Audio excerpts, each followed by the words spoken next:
Well, I finally did get to see this movie. Took forever. Ladies and gentlemen.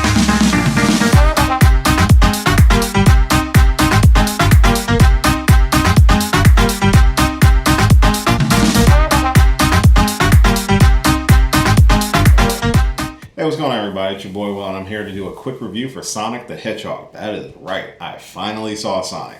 I didn't see it in theaters. As you know, theaters in the United States are still closed due to the pandemic that is still ongoing, but they are starting to prepare to slowly open up, I think around July. But I got to see Sonic on Blu-ray. It came out earlier this year, and it was one of the last movies that had a theatrical release before everything shut down due to total lockdown. So this stars Ben Schwartzman as the voice of Sonic, Jim Carrey playing Dr. Robotnik, and James Marsden, who is playing Tom. No relation to any major character from the video game. This is a video game movie based off of the Sonic the Hedgehog franchise. Yes, I'm wearing a Super Mario Brothers t-shirt. I don't have a Sonic t-shirt, but hey, I figured I'd wear a video game t-shirt for this review. So, this takes place in the small town of Green Hills, Montana. Nice little Easter egg, first and foremost, that I did like that the town was named Green Hills. If you've ever played the original Sonic game, Green Hills is one of the first levels that you play as the character. And basically Sonic is just hiding out in the woods. He got there from another planet, dimension, traveling using the power of rings, and he basically has to hide out because of his immense power. And unfortunately, Sonic is relatively like 12, 13 years old, according to what the movie's telling us. So he does one or two things that gets him noticed by the US government and Dr. Robotnik, who is trying to capture him and experiment on him. And the whole plot of the movie is basically him teaming up with James Marsden's character to keep him safe and to get him his rings back so he can leave Earth. But, you know, a whole bunch of shenanigans ensue from that point forward. So I really did like Sonic the Hedgehog. I was, if you've seen the initial trailer reaction I did for the movie. Gotta go fast. Oh my god. Oh god. What the? Okay. Oh boy. Oh boy. Oh boy.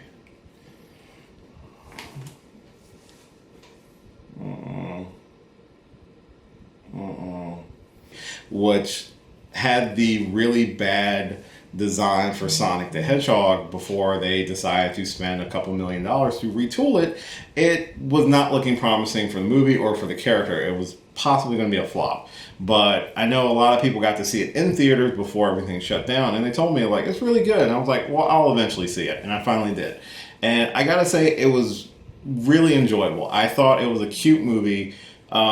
Sonic's personality, because he is so fast, he's obviously kind of neurotic in a sense. He because of his isolation on Earth and because he has to hide out. I like how they gave Sonic a little bit of bipolarism. He's, you know, kind of talking to himself because he's been so isolated, and it's really about him trying to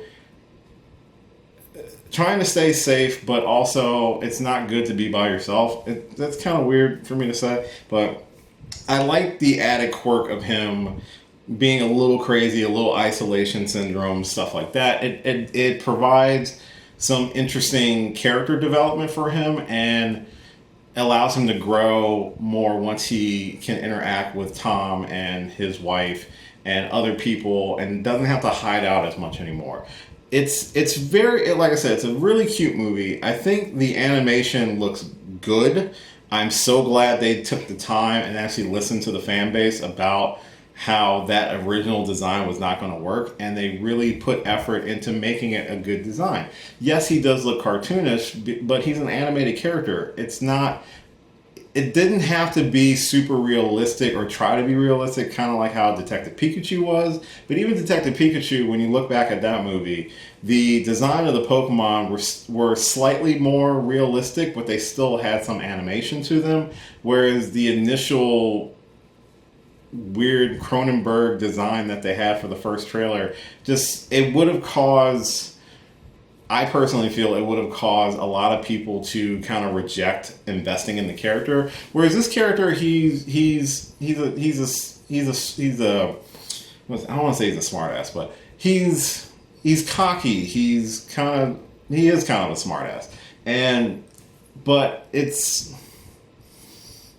apparent because of his age. James Marsden, if you've seen him in a lot of movies where he plays opposite of a CGI character, he does it really well. He was in like Hop and what was it? Enchanted?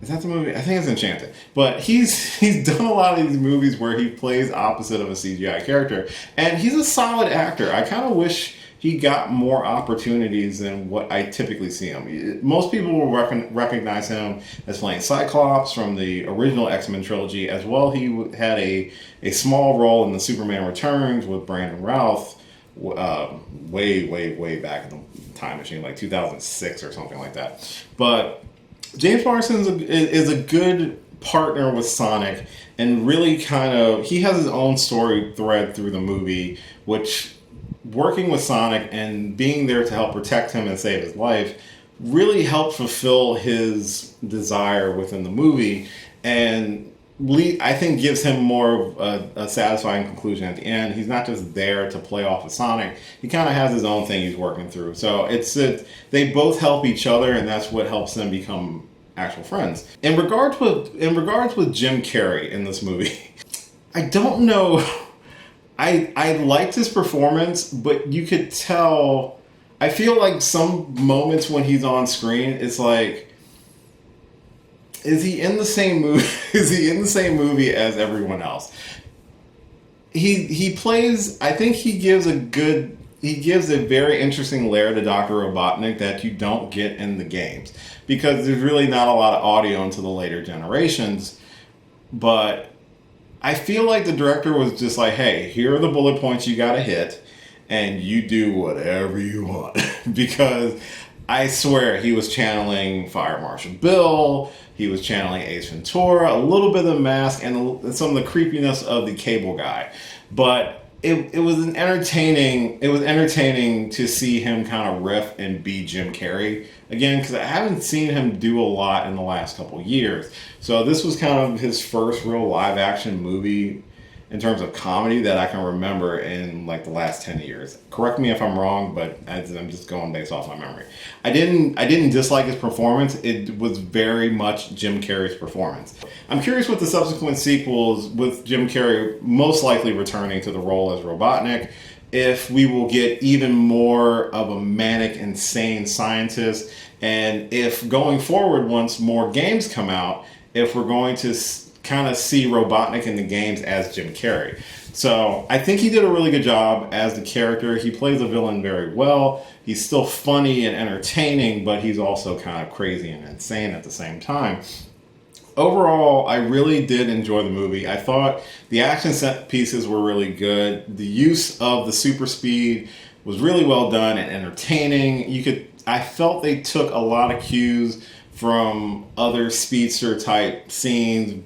There's one scene in the movie that's very reminiscent of the Quicksilver scene from X-Men Days of Futures Past. So I feel like that inspired that scene a little bit as well. It was a really entertaining movie. I had a lot of fun with it. I think that we've finally broken the video game curse with something like this, and with Detective Pikachu. I feel like they've both been really solid movies. Entertaining for kids, but also having enough in there for hardcore fans and for some adults to still enjoy it.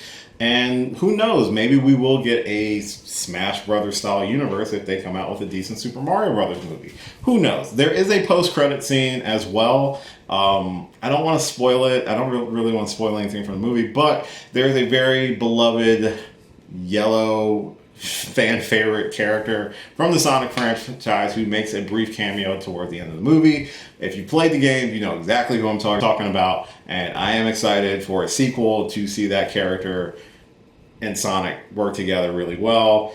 There's a lot of characters from the Sonic franchise that I'm interested in seeing live action after watching this movie. I'd love to see Shadow, but I think you gotta work up to Shadow. Shadow's like a third movie type deal. I think the person they're introducing probably for the second one, maybe one other person who's red with really big fists might be entertaining for the second one, and the third one you could do Shadow. I think that would be a cool little trilogy as a nice homage to the fans. It was a fun movie. That's all I can really say. So if you haven't seen Sonic the Hedgehog, I do recommend seeing Sonic the Hedgehog, especially if you have kids. Kids will enjoy it. If you've ever played the games, you'll probably enjoy it pretty much as well too. So that is my quick review of Sonic the Hedgehog. If you have had a chance to see it, let me know what you thought in the comments down below. If you saw it in theaters, I'm glad you got to see it in theaters. I would have loved to see it in theaters, but again, that was right around the time that they shut everything down. But it seems like they're going to open theaters again pretty soon. If you agree or disagree with that, that's a completely valid discussion to be had. I don't know if it's too soon or not, but I do miss the theater going experience, but I also don't want to catch anything from any people not paying attention. So thank you so much for watching this video and all of my videos. I really do appreciate it. You can follow me on multiple social media platforms at DGeekWill, primarily Twitter, Twitch, and Instagram. I'm on all three of those at DGeekWill. Comment, share, like this video, all that fun stuff. Subscribe to the channel, please. It would be fun to have you. Still aiming for 200 by the end of the year. Got about 50 or so left to go. So share this with your friends if you like what you saw. Really appreciate it. And until next time, be good to each other, and I'll catch you later. Hey, thanks so much for watching this video, and you made it all the way to the end. Aren't you special? If you did like this video, if you don't mind, give me a thumbs up on the description. As well, if you click on my face right over here, you can actually subscribe to the channel for more videos. And if you've got a few minutes, why don't you check out a video or two that are floating on the side right here. Later.